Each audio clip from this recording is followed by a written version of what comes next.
Marcus, you have a question or comment for Washington Watch? Yes, I appreciate your time. And sure, Marcus. Glad you're listening. Thank you.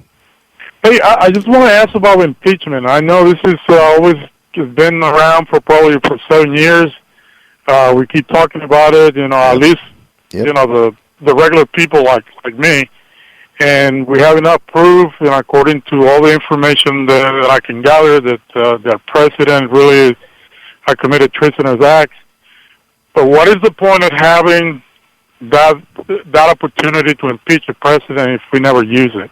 And I know you're going to tell me we don't have enough votes, but that's not the way it was set up. No, and you're right. That is how it was set up, and I would commend Andrew McCarthy's excellent book to you about impeachment called "Faithless Execution."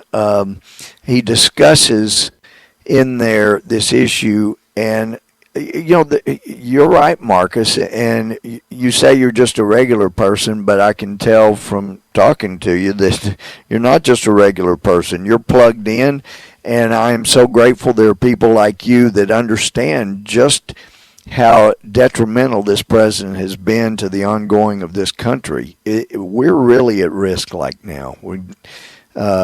It's unbelievable.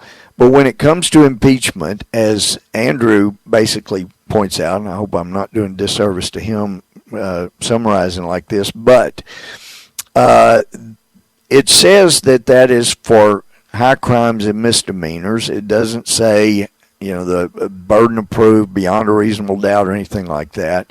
It's left a bit vague as to what's required to remove a president from office, and that was intentional so that we had a mechanism when the people of the United States, when a majority of them wanted a president removed because of damage he was doing to the country, then the way to do it was by filing for impeachment, which really impeachment is just charging, and the House does a vote and charges him if they get a majority vote.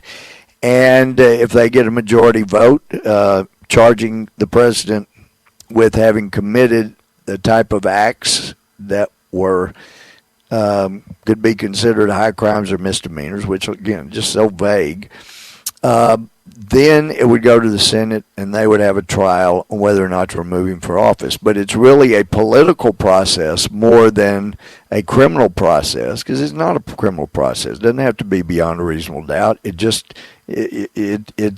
if you have a majority of Americans wanting to remove him. So I would submit, I'm not going to say what you anticipated, that we don't have the votes. What I would say to you is there are not enough people in the country, across America, that want him removed from office before his office is over.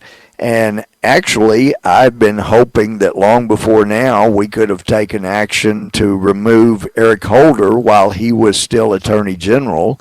And now finally the Oversight Committee is moving and trying to take action to remove the IRS Commissioner. Certainly sounds like he deserves it for all the misrepresentations and obfuscation. I mean, the man has just been totally dishonest. You got to be able to remove a guy like that. And I would have hoped that once we start removing people from office because of the lies, misrepresentation, and treason, if that comes out, or just so detrimental to the country, then we would have a case that could be made involving the president. But the will of the American people is just not there, and that's my problem. He has done grave damage, and this Iran deal, it's really a treaty. He's lied about it up and down, and now we're finding out Iran is violating the treaty, and yet this administration is defending Iran, and they're betraying Israel right and left. They're outing them. They disclosed classified information last week, sure sounds like, and then accused Israel of war crimes, basically, of terrorism. Just outrageous, the things this administration has done. So I don't know.